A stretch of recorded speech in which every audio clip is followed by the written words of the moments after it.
Assalamualaikum warahmatullahi wabarakatuh. Alhamdulillahirabbil alamin wa bihi nasta'in ala umurid dunya waddin. Wassalatu wassalamu ala asrafil anbiya'i wal mursalin wa ala alihi wa ashabihi ajma'in. Allahumma salli wa sallim wa barik alaih. Pemirsa TVRI yang kami banggakan, seperti biasa, Mimbar Agama Islam akan senantiasa menemani kita untuk melakukan kajian terhadap Al-Quran dan hadis. Di dalam hadis Rasulullah SAW berkata, An Abi Hurairah radhiyallahu anhu qala Rasulullah sallallahu alaihi wasallam, innama bu'itsu liutammima makarimil akhlak. Sesungguhnya Rasulullah SAW diutus untuk menyempurnakan akhlak. Pemirsa, pada hari ini kita akan membahas bagaimana pendidikan akhlak berdasarkan dengan Al-Quran dan hadis. Di studio telah hadir bersama kita muallimah kita, narasumber kita pada hari ini, Profesor Dr. Nurus Sakinah Daulay. Assalamualaikum Bu Prof. Waalaikumsalam. Bagaimana kabarnya hari ini? Alhamdulillah baik. Jadi kita akan bahas tentang akhlak ini ya Bu Ya, Profesor. Baik, nah ini selanjutnya kita juga ada kori kita ini Bu Profesor. Ada kori kita pada hari ini, Salsabila Khalilatur Rahmah, yang akan membacakan Al-Quran Surah Al-Ahzab ayat 21 yang menceritakan Rasulullah SAW adalah uswatun hasanah bagi kita. Sama-sama kita dengarkan dulu Prof. Pemirsa, berikut Salsabila Khalilatur Rahmah.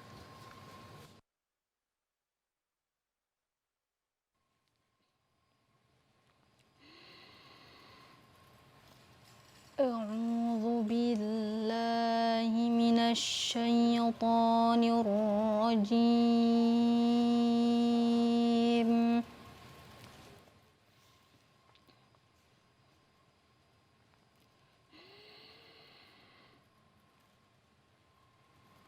بسم الله الرحمن الرحيم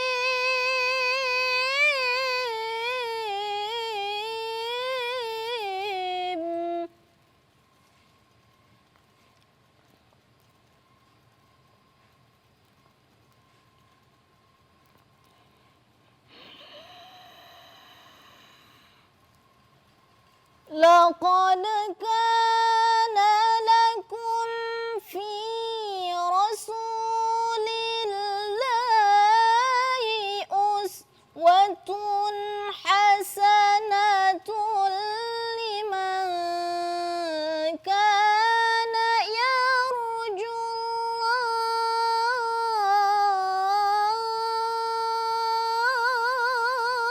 الله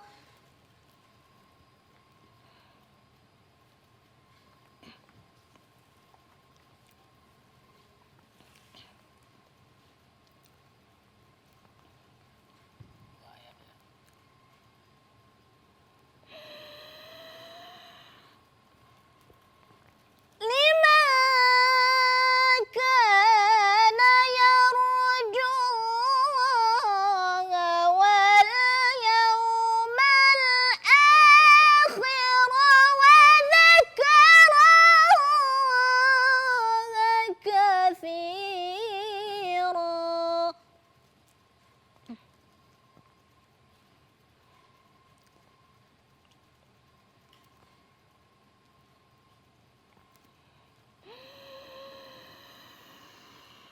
ولما رأى المؤمنون الأحزاب قالوا هذا ما وعدنا الله ورسوله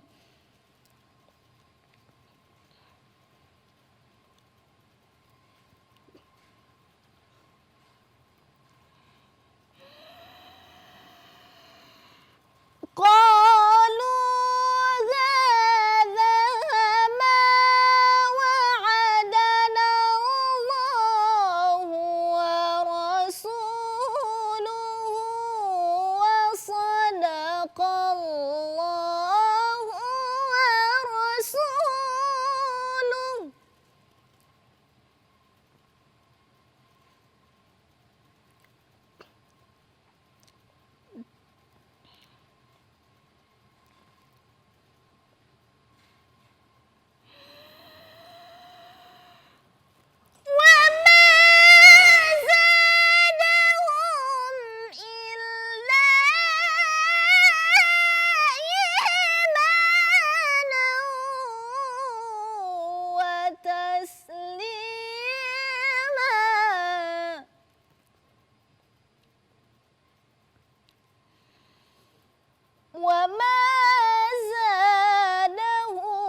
Sadaqallahul azim.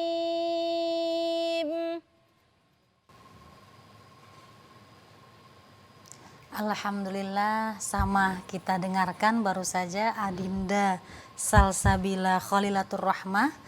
Pemirsa, beliau adalah generasi emas Islam yang banyak sekali menorehkan prestasi, diantaranya juara 1 MTQ pelajar Sumatera Utara pada tahun 2018, juara 1 MTQ Provinsi Sumatera Utara pada tahun 2018, juara 2 MTQ Kota Medan 2022 pada cabang 5 juz dan juara 2 pada STQ Sumatera Utara tahun 2021 pada cabang Hafiz Quran 5 juz. Dan banyak lagi prestasi yang ditorehkan oleh Ananda Salsabila, tentunya akan menjadi kebahagiaan bagi ibu dan ayahnya.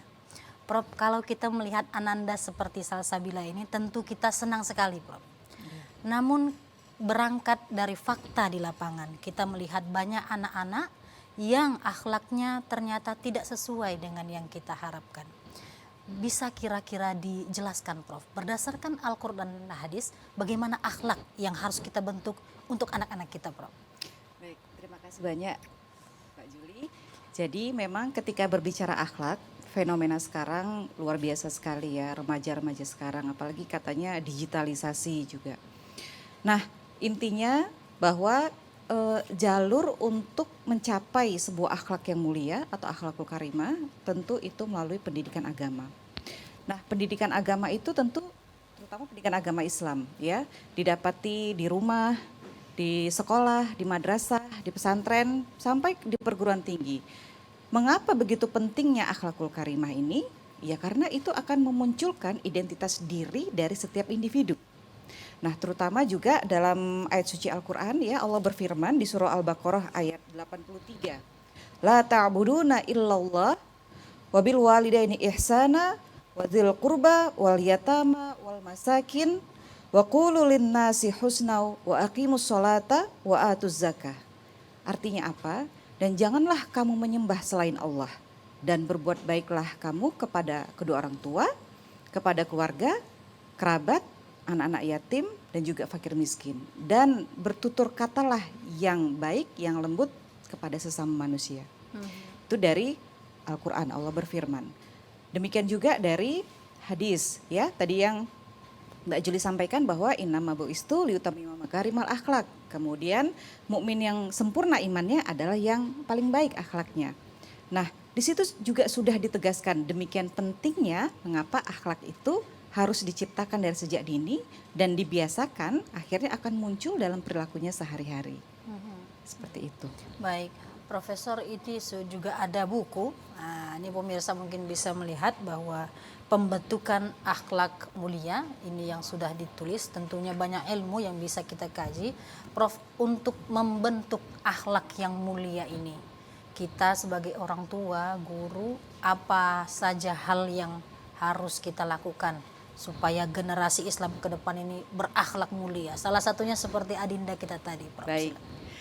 Iya, luar biasa ya Adinda Ananda kita Salsabila ya. Tentu ini peran daripada orang tua yang sangat-sangat aktif ya. Aktif dan interaktif. Ya, seperti itu. Jadi sebenarnya pembentukan akhlak itu ada 4 metode yang patut ditekankan dan patut digarisbawahi.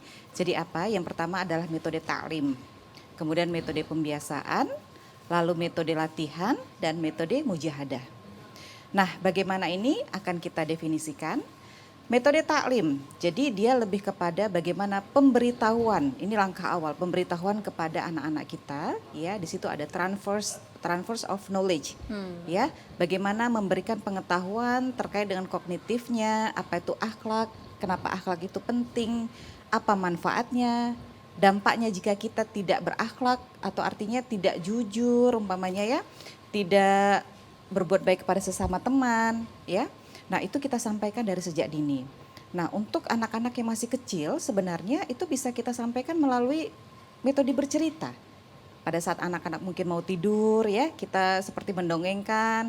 Kan kalau sebenarnya simple ya, cuman harus rutin ya seperti itu. Jadi kalau ketika mau tidur ya, kenapa penting sekali kondisi anak ketika mau tidur itu karena gelombang otaknya di fase alfa. Jadi metode fase yang betul-betul sangat tenang. Jadi ketika kita memberikan sesuatu, mensugesti ya, nah itu akan lebih cepat terserap oleh anak. Di saat mau tidur Mau berarti tidur. ya Mu'allimah. Betul, saat mau tidur kondisi orang tua juga sedang santai, anak-anak juga sedang senang dekat dengan orang tua, mau tidur ya, artinya betul-betul santai. Nah, kita bisa memberikan cerita-cerita, cerita kisah nabi, akhlak-akhlak yang mulia dari para nabi gitu ya, atau dengan menggunakan cerita kancil, tetapi di situ kita masukkan kenapa kita harus jujur, kenapa kita harus baik, nah gitu juga. Nah, kemudian itu termasuk salah satu transfer of knowledge ya. Jadi memberikan secara kognitif bahwa akhlak itu penting. Melalui bermain juga bisa ya.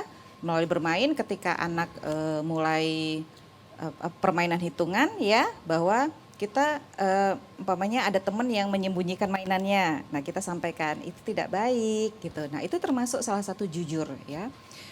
Nah, kemudian yang kedua adalah metode pembiasaan. Nah, ini penting sekali. Jadi ketika anak sudah disampaikan apa itu akhlak, kenapa kita harus jujur, kenapa kita harus baik gitu ya. Nah, kita harus membiasakan. Membiasakan yang penting dari orang tuanya dulu atau orang-orang terdekat dulu.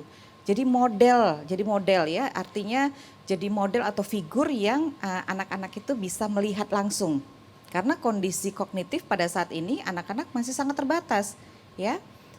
Belum bisa berpikir secara kritis, tetapi dia hanya masih bisa melihat, mengobservasi orang-orang terdekatnya. Kalau ketika azan, kemudian ayah ibunya mengajak, ayo kita ambil wudhu gitu ya, ayo kita sholat berjamaah gitu. Tetapi orang tuanya juga ikut, jadi anaknya diajak. Nah kemudian dibiasakan seperti itu. Kalau makan, yuk baca doa makan dulu ya, gitu kan. Nah ini akan menjadi terbiasa. Kemudian yang ketiga adalah metode latihan ya. Setelah anak dibiasakan tentu harus berproses latihan. Artinya mungkin kan kalau bangun pamannya kalau untuk yang anak SD sudah mulai diajarkan puasa. Mungkin awalnya berat gitu ya. Tetapi dengan adanya proses latihan ya, mungkin seminggu sekali ya. Nah, itu akan menjadi sebuah latihan yang sangat positif. Atau mungkin sholat tahajud dibangunkan bersama-sama gitu ya. Nah, itu akan menjadi proses latihan yang baik. Nah, yang keempat adalah metode mujahadah. Jadi proses perjuangan batin. Nah, disinilah juga dikaitkan dengan psikologi daripada anak. Jadi kita sebagai orang tua juga ketika mengenalkan agama, ketika mengenalkan akhlak juga disesuaikan dengan tahapan kognitif anak dan juga hatinya, kolbunya. Artinya apa? Kondisi agama, akhlak itu jangan menjadi sesuatu yang menakutkan buat anak. Ada beberapa orang tua yang, ayo kita sholat. Kalau nanti adik nggak sholat, nanti Allah marah. Nah nanti kalau Allah marah, itu masuk neraka. Nah untuk anak-anak yang apalagi anak usia dini, ya konsep pemahamannya itu secara abstrak dia belum mampu. Jadi jangan ngeri-ngerikan ya Iya, Prof, ya? jangan ngeri-ngerikan ya, jangan ditakut-takuti gitu ya. Justru nanti dia berpikir, loh Allah itu berarti sesuatu wujud yang Pemarah begitu ya, Prof? pemarah Padahal atau yang tidak. menakutkan gitu ya. Kita bisa sampaikan, adik ayo kita sholat gitu ya. Nanti sholat, apa manfaatnya buat kita? Buat kita nanti kita jadi orang yang baik. Kalau kita jadi orang baik, teman-teman senang main sama kita. Allah juga sayang sama kita. Nah kalau Allah sayang sama kita murah rezeki, kita jadi bisa masuk surga, berjumpa dengan Allah dan para rasul. Nah itu kan sesuatu yang positif. Nah seperti itu. Jadi 4 metode ini yang bisa diterapkan dan sesuai dengan pembentukan akhlak secara Al-Quran dan hadis. Baik, jadi memang menarik sekali Mu'allimah sudah memberikan 4 poin ini. Ta'lim, pembiasaan, latihan, dan mujahadah. Nah, kalau untuk kapan kira-kira Mu'allimah kita bisa memberikan hukuman maupun reward kepada anak yang sudah kita ajarkan sholat, ajarkan puasa, kapan kita boleh melaksanakan hukuman maupun pemberian hadiah ini Mu'allimah? Oke, benar sekali. Nah di tahapan metode mujahadah tadi, nah itu sudah bisa dilakukan proses reward dan seperti hukuman atau punishment. Tetapi intinya harus berhati-hati dengan punishment ini ya. Ketika dalam mendidik anak seperti itu, Punishment itu memang kalau bisa tidak terlalu tetapi itu penting juga. Artinya penting seperti ini. Memang berdasarkan dari hadis yang mengatakan bahwa ketika anak usia 10 tahun dia tidak juga sholat ya, dan termasuk susah untuk bisa melaksanakan hal-hal yang seperti sholat gitu ya, puasa gitu, boleh katanya dipukul, tetapi tidak boleh terlalu membekas atau tidak terlalu sampai mengkhawatirkan kondisi psikologisnya seperti itu. Tetapi yakinlah bahwa itu sudah tahapan yang paling akhir. Kalau kita sudah membiasakan dari sejak awal, dari begitu anak lahir gitu ya, tidak dari lahir pun, ketika bayi dalam kandungan pun ibu sudah mendengarkan atau bayi sudah mendengarkan ayat-ayat Al-Quran gitu ya. Kemudian kita terus berusaha ketika anak lahir, bayi lahir, kemudian dari sejak usia dininya, kemudian ketika dia masuk TK, kita sekolahkan juga di sekolah agama, seperti itu ya, kita sudah berusaha sangat optimal. Saya yakin bahwa anak-anak itu akan terbiasa sudah. Sholat itu dia tahu maknanya apa, puasa itu dia tahu maknanya apa. Jadi sangat tidak mungkin kalau seandainya dari sejak dini kita sudah melaksanakan metode tadi ya, 4 metode tadi, metode taklim, pembiasaan, latihan, mujahadah, kemudian anaknya tidak sholat di usia 10 tahun, saya rasa itu tidak mungkin juga seperti itu. Kecuali orang tuanya tidak membiasakan, kecuali orang tuanya dan keluarganya tidak memberikan rangsangan secara positif terkait dengan bidang agama ini. Jadi itu, nah berarti kan yang salah sebenarnya di awal siapa? Kan orang tuanya atau keluarganya tidak mengenalkan secara intens, tidak membiasakan, sehingga anaknya juga sholatnya tidak diresapi dalam hati, dan bahwa sholat itu adalah hal yang wajib. Seperti itu. Baik, jadi kembali kepada orang tuanya ya Mu'allimah. Benar. Nah, kita sebagai orang tua, apa-apa saja hal yang harus kita benar-benar tekankan ketika melaksanakan taklim, pembiasaan, latihan, dan mujahadah. Bagaimana kita menjadi orang tua yang bisa melaksanakan ini Mu'allimah? Iya. Saya pernah membaca ada 3M yang sebenarnya harus diterapkan dalam sebuah keluarga. Apa itu? Keluarga itu yang pertama adalah madrasah. Yang pertama adalah madrasah. Keluarga itu adalah sebagai pendidik atau pendidikan buat anak. Lalu apalagi mustashfa. Apa? Mustashfa itu kan kesehatan ya. Jadi keluarga itu tidak hanya sebagai pendidikan, tetapi juga sebagai fungsi kesehatan buat anak-anaknya. Lalu yang terakhir apa? Sebagai, tadi kan madrasah, mustashfa, kemudian musola, beribadah. Jadi pembiasaan tentang agama, akhlak ya, itu juga ada di dalam sebuah keluarga. Jadi ketika keluarga menerapkan 3M ini sebagai fungsinya sebagai madrasah, sebagai fungsinya sebagai musola, fungsinya sebagai mustashfa, nah insya Allah anak-anak ini akan memiliki akhlakul karimah yang baik seperti itu. Jadi memang kita orang tua harus punya 3M. Iya. Madrasah, mustashfa, dan musalla. Ini kan luar biasa. Musallanya ada ini Mu'allimah di rumah, tapi nah yang lainnya mustashfa dan madrasah ini juga harus dibentuk ya. Betul. Bukan. Baik. Mu'allimah, kalau kita lihat sekarang pendidikan pesantren, rumah tahfiz dan lain sebagainya sudah banyak. Tapi kita melihat juga di televisi, media dan lain sebagainya, kerusakan akhlak ini semakin juga luar biasa. Perbuatan kejam dan jahat dilakukan anak-anak di bawah umur. Betul. Apa yang salah dalam pendidikan kita Mu'allimah? Ya, sebenarnya kalau kita merujuk kepada kurikulum, nah gitu ya, kan pendidikan pasti kaitannya dengan kurikulum. Tidak ada yang salah. Seperti kurikulum kita insya Allah di Indonesia sudah baik. Hanya saja penerapannya, gitu ya. Artinya begini, memang pertama sekali madrasah yang pertama sekali adalah orang tua dan keluarga. Itu tidak tertutup, tidak bisa kita bohongi gitu. Nah, jadi sebenarnya terutama di 5 tahun pertama, kita ketahui bahwa itu adalah masa emas ya, golden years old bagi anak. Nah, jadi yang dilakukan orang tua adalah memberikan menciptakan kasih sayang, baik secara untuk memunculkan kognitifnya, afektifnya, perasaannya, dan akhirnya muncul dalam perilakunya atau psikomotoriknya. Nah, hanya saja terkadang ya Orang tua ya kita ketahui bahwa orang tua juga banyak perhatiannya jadi terbagi antara pekerjaan, keluarga, dan juga kebutuhan-kebutuhan lainnya. Namun ingatlah bahwa keluarga itu adalah hal yang penting. Nah, sehingga apa? Ketika menciptakan hal-hal yang positif pada anak dari sejak dini, ini akan merangsang fungsi syaraf di otaknya, ya. Saya kaitkan ini dengan kondisi neuropsikologi, gitu ya. Kenapa kok kita melihat sekarang terutama remaja, ya.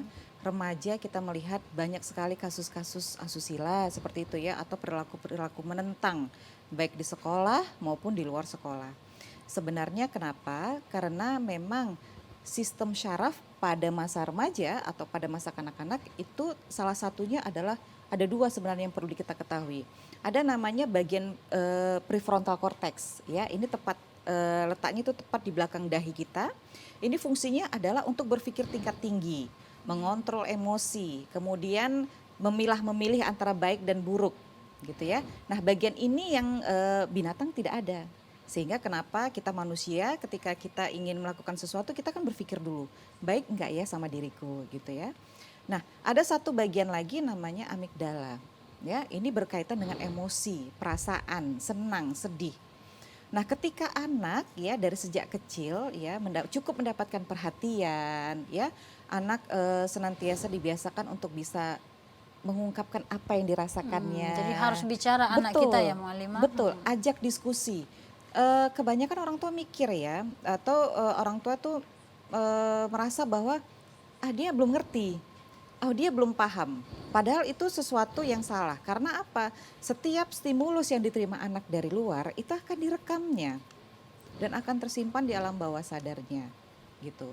Jadi ketika anak pamannya untuk melaksanakan sholat, tetapi anak dibentak, gitu ya. Awas kalau nggak sholat nanti dipukul. Awas kalau nggak sholat nanti papa pukul, gitu ya. Nah, kondisi-kondisi ini menciptakan bahwa kenapa ya berperilaku atau melaksanakan suatu ibadah kok kayaknya serem, gitu ya. Nah, ini yang sebenarnya harus diwanti-wanti oleh orang tua karena tadi bagian otaknya tadi, amigdala tadi justru memunculkan hal yang pengalaman untuk beribadah itu sesuatu yang tidak menyenangkan gitu. Padahal ini harus berhati-hati. Makanya ciptakan ajak anak gitu ya untuk bisa senantiasa melakukan ibadah-ibadah dengan happy, dengan senang. Baik, itu kuncinya ya Mu'allimah, harus bisa anaknya happy. Tapi ini orang tuanya pun harus happy ya Mu'allimah, baru bisa menghappykan anaknya tentunya. Jadi bisa membuat suasana hati kita tenang ketika mendidik anak-anak. Ini menarik sekali kajian kita hari ini. Nanti kita bahas lagi bagaimana Rasul itu sebenarnya akhlak-akhlak dasar yang harus kita tanamkan ya Mu'allimah. Pemirsa, kita akan kembali sesaat lagi setelah pesan-pesan berikut ini.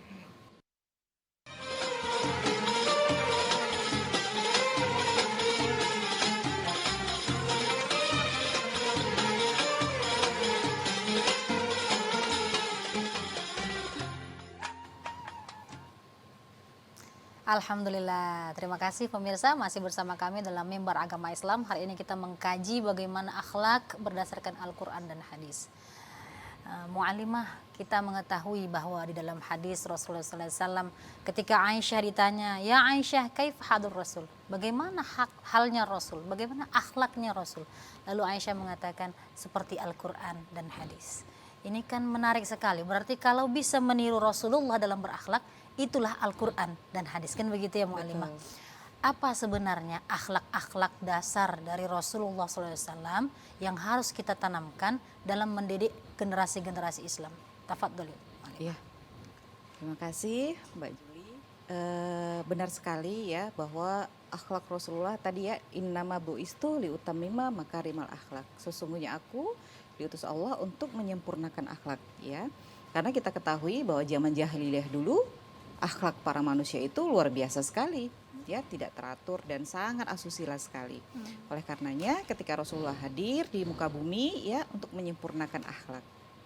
Nah, akhlak jadi Rasulullah itu terkenal empat sifatnya ya, yang dasar sekali yang bisa diterapkan dan juga anak-anak didik kita untuk bisa menerapkannya. Jadi yang ada sidik, amanah, fatonah dan Tablik. tablik gitu. Nah, sidik ya, sidik itu artinya jujur. Benar sekali. Ketika kita sudah dibiasakan jujur sampai kapanpun dan apapun yang terjadi, orang akan mempercayai kita. Ketika orang sudah percaya gitu ya, ketika orang sudah percaya tentu dalam pekerjaan pun kita akan diamanahkan apa saja dan insya Allah pekerjaan kita akan lancar. Demikian juga bagi peserta didik atau anak-anak gitu. Nah intinya tadi kan ketika menciptakan 4 sifat dasar Rasulullah ini kan para orang tua juga harus membiasakannya jujur. Jadi intinya pertama orang tua juga harus jujur gitu ya. Contohnya umpamanya begini. Ada mungkin ayah yang terlalu sibuk kemudian dia menjanjikan adik insya Allah nanti Sabtu atau Minggu kita jalan-jalan ya keluar gitu ya. Karena mau refreshing gitu. Healing ya, Healing. Alimah ya, zaman sekarang healing ya. Healing ya, istilahnya healing. Jadi kemudian tiba-tiba bos daripada ayahnya ini mungkin mengajak untuk kumpul atau mengajak rapat dan tidak bisa ditunda atau ayahnya harus keluar kota seperti itu. Nah tentu ini kan ada kondisi yang waduh saya sudah janji kepada anak tapi pekerjaan juga tidak bisa ditunda seperti itu. Nah apa yang dilakukan orang tua? Orang tua harus jujur kepada anak. Sampaikan bahwa memang ketika tidak bisa ditinggalkan pekerjaan ini sampaikan bahwa ini adalah pekerjaan penting. Ketika ayah atau abi punya pekerjaan penting ini tentu akan melancarkan pekerjaan abi umpamanya. Nah pekerjaan ini akan menghasilkan kebutuhan kita gitu. Abi nanti bisa sekolahkan adik, bisa sekolahkan kakak gitu ya. Dan minta maaf kepada anak. Minta maaf, abi minta maaf, umi minta maaf untuk hari ini atau Sabtu ini kita belum bisa berangkat. Jadi qulil haqqa walau kana murra ya, Betul. Mu'allimah. Katakan saja walaupun pahit mungkin rasa anak tersebut. Iya, jujur. Tetapi kita juga harus meminta maaf, gitu ya. Nah, ketika anak artinya bukan berarti kita gengsi sebagai orang tua untuk meminta maaf, ya. Ketika anak terbiasa juga melihat orang tuanya meminta maaf, bahwa dia tahu ketika salah kita juga harus minta maaf, gitu. Itu yang pertama. Kemudian yang kedua tadi amanah, percaya, ya. Ketika menjadi sosok yang dipercaya juga karena apa? Karena tadi jujur. Ketika jujur, jadi orang akan langsung percaya dengan kita, gitu. Nah sebenarnya ini juga bisa kita sampaikan kepada anak tadi ya melalui dongeng cerita, gitu ya, kisah Nabi, Kisah Rasulullah, kisah ya, Rasulullah, gitu. Atau kita ganti topiknya atau temanya dengan kancil dan buaya. Kenapa kancil itu harus kenapa dia berbohong? Mungkin dia untuk menjaga dirinya. Nah itu boleh nggak kita lakukan seperti itu? Nah itu dia. Kemudian fatonah, cerdas gitu ya, cerdas. Ya cerdas pasti karena orang tuanya ketika membiasakan anak untuk berdiskusi. Adik maunya apa? Terkadang orang tua interaksi satu arah saja. Jadi dia mengatakan A, tetapi dia tidak tahu bahwa anaknya mau atau tidak. Gitu ya. Contohnya saja ketika anak SD yang mau masuk SMP. Ya, kebanyakan nih orang tua, oh anak saya nanti masuk pesantren aja. Tapi kita belum berdiskusi dengan anak, mau nggak anaknya masuk pesantren? Gitu ya. Nah, artinya apa? Artinya di sini untuk memunculkan tadi selain fatona tadi juga tablik ya, menyampaikan. Jadi menyampaikan sesuatu juga harus secara gamblang, jujur, dan untuk anak-anak kita harus lihatkan langsung kepadanya bendanya. Contohnya tadi yang sederhana ketika adik mau masuk pesantren atau tidak gitu ya. Anaknya kan belum paham tuh pesantren seperti apa. Intinya niat orang tua kan baik bahwa pesantren itu selain anaknya dapat ilmu agama juga dapat ilmu umum, tapi yang pasti tahfiznya dan berupaya supaya akhlaknya juga baik seperti itu. Boleh ajak anaknya ke tempat-tempat pesantren supaya dia tahu rutinitas pembelajaran, pendidikan di pesantren itu seperti apa. Seperti itu. Jadi 4 sifat Nabi ini memang penting sekali. Sebenarnya ini dasar sekali. Ketika yang 4 ini sudah ada ya tentu anak di kehidupan selanjutnya insya Allah akan memiliki akhlak yang mulia. Seperti Baik, itu. menarik sekali kajian kita hari ini bagaimana akhlak Rasulullah SAW. Tadi ada jujur, amanah, tabligh, patona, dan inilah sifat-sifat yang kita harapkan juga kita munculkan bagi anak-anak kita, begitu ya Iya. Mu'allimah. Bagi Anda pemirsa yang ingin bergabung bersama kami bisa menghubungi di 0811 6100 386 untuk langsung bisa berkomunikasi atau bertanya kepada muallimah kita hari ini tentang bagaimana mendidik akhlak berdasarkan Al-Quran dan hadis. Kita masih akan kembali setelah pesan-pesan berikut ini.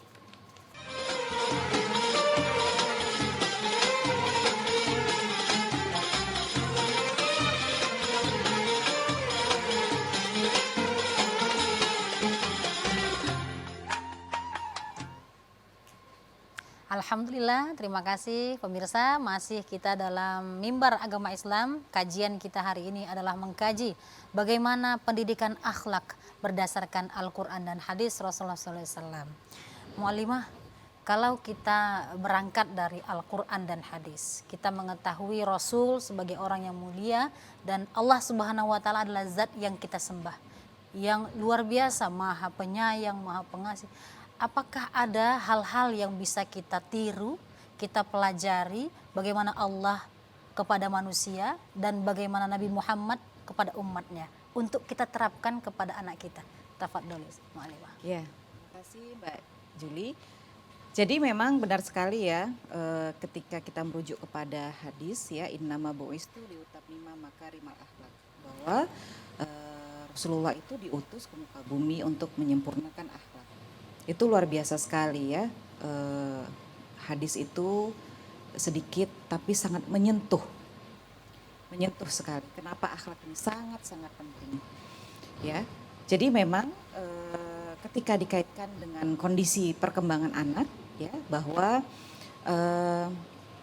menyampaikan sesuatu yang abstrak. Nah, ketika menyampaikan kondisi tentang sesuatu agama ya, terutama agama Islam, bahwa Allah itu adalah maha pengasih, maha penyayang, maha pengampun ya, untuk anak-anak usia dini ya, itu kan masih sesuatu yang belum Tidak kelihatan gitu ya, tidak Mu'allimah? kelihatan, jadi belum bisa dicerna dengan baik. Jadi bagaimana kita memperkenalkan anak-anak kita kepada Allah dan Rasulnya, Mu'allimah? Ya, kita memperkenalkannya melalui, nah tadi ya, kalau Rasulullah tentu dari cerita-cerita, dari cerita kehidupan Nabi Rasulullah gitu ya. Kemudian kita sampaikan bahwa Rasulullah saja ketika datang orang kafir Quraisy ya, sudah berapa lama, sudah 25 tahun Rasulullah selalu kafir Quraisy itu apa ya, istilahnya menjahati atau membuat Rasulullah itu sedih, tetapi Rasulullah tidak pernah dendam. Gitu ya. Kenapa tidak pernah dendam? Karena Rasulullah ikhlas. Karena Rasulullah begitu baiknya, gitu ya. Nah, ini yang bisa kita sampaikan kepada anak-anak, bahwa ketika kita berperilaku, ketika kita ingin menciptakan sesuatu akhlak mulia, ya tentu hati kita juga harus bersih dulu, ya. Tidak ada buruk sangka seperti itu, tidak ada artinya membenci, gitu ya, kepada sesama teman, gitu ya. Nah, ini bisa dibiasakan ketika juga orang tua berperilaku yang sama ketika di rumahnya. Gitu. Artinya apa? Contohnya saja ketika, nah sekarang ini kan banyak orang tua membanding-bandingkan antara kakaknya dan adiknya, gitu ya. Adik coba lihat kakak itu berprestasi, adik seharusnya begitu. Sebenarnya kan intinya baik ya, artinya ingin memotivasi. Cuman dengan bahasa yang mungkin pada saat anak-anak masih kecil, justru kok orang tuaku begini ya, kok kayaknya aku nggak dihargai ya, gitu. Nah, sebenarnya ketika ini muncul sering dan kemudian anak melihat ya, akan terkonsep di dalam pikirannya. Nah, sebenarnya hal-hal yang kecil seperti ini juga orang tua harus bisa membiasakan bahwa itu tadi, intinya kan meskipun sudah jadi orang tua bukan berarti berhenti untuk belajar. Ada kegiatan-kegiatan seperti webinar, seperti itu ya, atau kegiatan seminar ya, terutama kegiatan seperti majelis taklim ya melalui media TV seperti itu juga menjadi pembelajaran bagi anak gitu ya. Bahwa seumur hidup ya kita akan terus belajar, terutama menjadi orang tua. Menjadi orang tua ini belajar seumur hidup. Belajar seumur hidup ya. Belajar seumur hidup. Ketika anaknya masih kecil, ya orang tua harus bagaimana perilakunya. Demikian juga ketika anak sudah remaja, tentu akan berbeda perilakunya karena yang dihadapi orang tua, perkembangan anaknya juga berbeda. Antara anak masih kecil, kemudian ketika sudah remaja, belum lagi umpamanya anaknya sudah mencapai dewasa awal, kuliah, ya. Tentu itu ada fase-fasenya dan dalam fase-fase ini juga cara menyampaikan akhlak, cara menyampaikan agama itu juga berbeda-beda caranya. Baik Mu'allimah. Nah ini kita kalau kembali kepada fakta di lapangan. Sudah banyak yang, walaupun banyak juga yang baik. Tadi kita lihat sudah ada kori kita tadi masih kecil ya Mu'allimah. Namun kalau yang sudah akhlaknya buruk, apa hal-hal yang bisa dilakukan untuk meminimalisir atau tidak memperbaiki dari yang buruk kepada yang baik, sebagaimana Rasulullah SAW membawa kita dari alam jahiliyah kepada alam terang benderang. Tafadholi Mu'allimah. Terima kasih Mbak Juli. Jadi intinya bahwa manusia itu pasti bisa berubah. Karena kepribadian manusia juga sifatnya dinamis, tidak statis. Lalu bagaimana? Nah, lingkunganlah yang membentuk apakah seseorang itu menjadi baik atau menjadi buruk. Nah, bisa jadi ketika dia sudah memiliki akhlak yang tidak terpuji, seperti itu ya, apa yang bisa dilakukan? Makanya ini bersama-sama. Bersama-sama, artinya apa? Artinya tidak hanya dari keluarga atau masyarakat, tapi juga dari pihak sekolah. Ya, dari pihak sekolah, madrasah, pesantren, gitu, dan juga pihak masyarakat. Tadi keluarga, kemudian pendidikan, dan juga di lingkungan pendidikan masyarakat. Jadi saling membahu, ya. Kita hidupkanlah lagi kegiatan aktivitas remaja masjid. Remaja masjid. Ya, ini penting sekali. Kita melihat sekarang aktivitas remaja masjid ya itu sudah mulai berkurang maknanya, gitu ya. Artinya apa? Artinya ketika remaja kita ketahui bahwa masa pengen mencari sesuatu yang baru, masa pengen coba-coba gitu ya. Nah, kalau dia mencoba kepada lingkungan yang negatif, tentu dia akan mempengaruhi perilakunya. Tetapi kalau kita rangkullah masyarakat kita ini untuk menciptakan, menghidupkan kegiatan remaja masjid, gitu ya. Mulai dari ketua RT-nya, gitu ya, kemudian para orang tua, ya. Nah, kegiatan-kegiatan seperti Isra Mi'raj, ya, kemudian Maulid Nabi. Nah, itu kan bisa mengaktifkan atau membuat atau remaja masjidnya menjadi panitia dalam kegiatan tersebut. Nah, ini kan akan memunculkan sesuatu yang positif. Hanya saja kondisi sekarang, ya, remaja masjid ini ya kurang dihidupkan kembali gitu. Padahal ini sesuatu yang sangat baik atau berpotensi. Tidak hanya itu saja di bidang pendidikan, di madrasah atau di sekolah umum, ya, sentuhlah hati atau kolbu para remaja ini agar bisa menciptakan akhlak yang mulia. Caranya bagaimana? Nah, kegiatan-kegiatan pesantren kilat ini juga penting ya untuk bisa menciptakan tadi kolbu yang bersih atau hati yang baik. Seperti itu. Baik, jadi banyak sekali kegiatan-kegiatan kalau akhlaknya tidak baik, rangkullah dia ya Mu'allimah ya, remaja masjid, pesantren kilat, mudah-mudahan akan terbiasa. Sebagaimana Rasul mengatakan kalau berteman dengan orang pandai besi maka akan terkena percikannya. Kalau berteman dengan orang penjual minyak wangi maka akan terkena wanginya. Begitu ya Mu'allimah. Baik, kita masih akan kembali lagi Mu'allimah membahas apa sebenarnya hal-hal penting yang disampaikan Al-Quran dan hadis tentang akhlak. Tapi sesaat lagi pemirsa setelah pariwara berikut ini.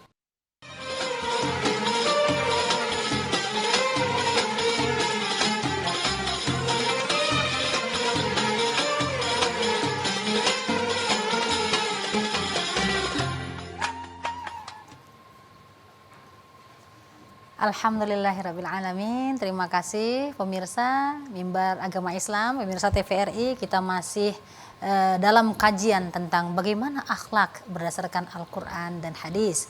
Tadi sudah dibahas panjang oleh muallimah kita, banyak sekali yang harus kita tiru dari Rasulullah dan banyak sekali yang harus kita laksanakan, ada ta'lim, mujahadah dan lain sebagainya. Muallimah di akhir ini muallimah, sebenarnya dalam Al-Quran dan hadis yang berbicara tentang akhlak, apa hal yang paling penting harus kita ingat berdasarkan Al-Quran dan hadis? Tafadhali muallimah. Terima kasih Mbak Juli. Jadi benar sekali, ketika berbicara tentang akhlak tentu kita harus melihat sosok Rasulullah. Rasulullah SAW luar biasa sekali ya. Di masa kenabiannya selama 25 tahun ya Mbak Juli ya. Dari akhlak yang brutal, saya bilang ya, kita katakan brutal, Jahiliyah, masa jahiliyah dulu ya. Dalam waktu 25 tahun, sosok Rasulullah bisa membawa umat manusia seluruh dunia memiliki akhlak yang mulia. Saya merinding sekali ya Allah. Begitulah Rasulullah SAW ya. Dalam waktu yang ini bukan waktu yang sebentar ya. Artinya ini mungkin kalau orang lain ya bisa ratusan tahun. Tetapi Rasulullah sendiri 25 tahun.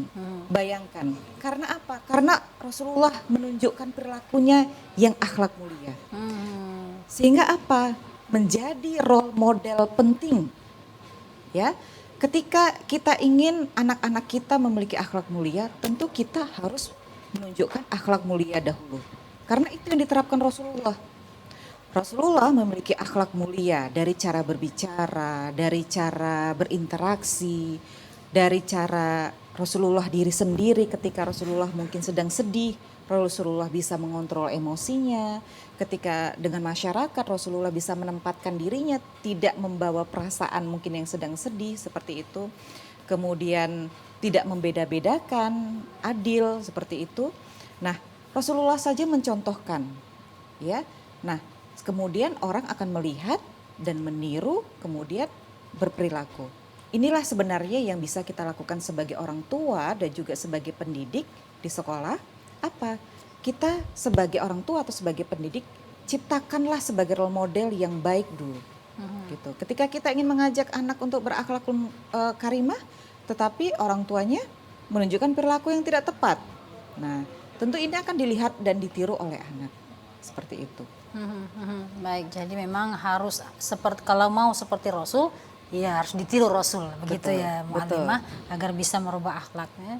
Di Makkah dan di Madinah hanya setelah 23 tahun bisa menyelesaikan dakwah yang luar biasa. Iya. Mu'allimah, di akhir ini mu'allimah, apa kira-kira kesimpulan atau khulasah dari kajian kita hari ini mu'allimah tentang akhlak berdasarkan Al-Quran dan hadis? Tafadhol. Baik, intinya adalah ketika menciptakan akhlak, maka 4 metode tadi ya, karena itu berdasarkan Al-Quran dan hadis. Pertama ta'lim, metode ta'lim, beritahu, sampaikan kepada anak isi pengetahuannya tentang akhlak yang baik. Dari mana? Dari Rasulullah dulu, dari para nabi, ya, karena itu adalah figur yang bisa kita lihat dan kita pegang, ya. Kemudian apa yang kedua? Pembiasaan. Pembiasaan tadi dari perilaku sehari-hari di rumah, dibiasakan kepada anak, kita juga menjadi contoh yang baik buat anak, dan mengajak. Jadi tidak hanya menyuruh, tapi juga mengajak. Kemudian apa? Latihan. Latihan ini tentu kita harus lebih ekstra. Latih anak dengan kebiasaan-kebiasaan tadi dan kasih tadi reward dan punishment dengan metode mujahadah tadi. Jadi dengan pujian, dengan memberi sesuatu kepada anak, tapi jika anak tidak mau, sampaikan dengan cara yang baik, gitu ya. Sampaikan dengan cara yang baik, tetapi jika anak juga sulit untuk menyampaikannya, maka harus lebih intens lagi untuk menyampaikan kepada anak sesuatu yang baik atau yang buruk kepada anak kita. Kalau tadi mu'allimah akhlaknya sudah tercela, apa langkah-langkah yang kita bisa lakukan untuk memperbaiki? Tafadhol. Ya, intinya kita rangkul anak, ya, tidak hanya kepada satu keluarga saja. Artinya anak juga tahu bahwa ada pendidikan di sekolah, ada pendidikan di madrasah, pendidikan di rumah dan juga pendidikan di masyarakat. Jadi ini harus sama-sama saling bersinergi menciptakan kegiatan-kegiatan yang positif agar anak juga tidak terhindar dari sesuatu kegiatan-kegiatan yang negatif dan mengarah kepada perilaku yang lebih baik. Baik, terima kasih. Alhamdulillah. Terima kasih, syukran hari ini Mu'allimah telah menjelaskan kepada kita bagaimana mendidik anak agar akhlaknya sesuai dengan Al-Quran dan hadis. Demikianlah pemirsa kajian kita hari ini dalam mimbar agama Islam. Rasulullah SAW juga mengajarkan kepada kita bahwa kita harus mendidik anak-anak kita. Muru auladakum bis salati wa huwa abna'i sab'a sinin wadribuhum wa huwa abna'i asyra sinin. Boleh dipukul kalau sudah umur 10 tahun, tapi dari 7 tahun sudah dididik dulu. Betul. Itu yang dikatakan Rasul dalam hadis. Demikianlah mudah-mudahan apa yang disampaikan dalam kajian hari ini, yaitu taklim, pembiasaan, latihan, dan mujahadah dapat kita terapkan pada anak-anak kita agar menjadi akhlak yang mulia. Saya Juli Julaiha Pulungan mohon undur diri. Terima kasih atas perhatian dan kebersamaan Anda. Barakallahu lakum wa barakallahu ajma'in. Assalamualaikum warahmatullahi wabarakatuh.